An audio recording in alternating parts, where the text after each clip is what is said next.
What's the greatest roast you've ever witnessed? On Bring Your Kid to Work Day, I told my son that he was able to explore the office, but he had to promise me that he would keep his mouth shut. He's a very judgmental kid, and his mouth had gotten him in trouble at school. He told one of the lunch ladies at his school that they needed to stop spending money on their nails and buy better weaves so their bald spots wouldn't blind him. He didn't know he said that to a cancer patient. When I took him to work, he promised to be on his best behavior and that he wanted to learn.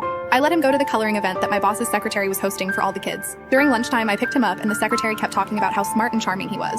My coworkers were obsessed with meeting my son at this little pizza party they had. My boss met my son and cracked a joke about how his light-up shoes weren't that cool, and that wearing loafers was in style. My son was obviously irked about it, but I squeezed his hand a little, telling him to cool his jets. When we wrapped up lunch and were cleaning up, my boss tried throwing his napkin into the trash like a basketball. He missed it and hit me on the leg, so he told me to throw it out for him without saying please. My son threw the napkin back at him and said, "You pick it up before I tell your wife that you like doing yoga with your secretary."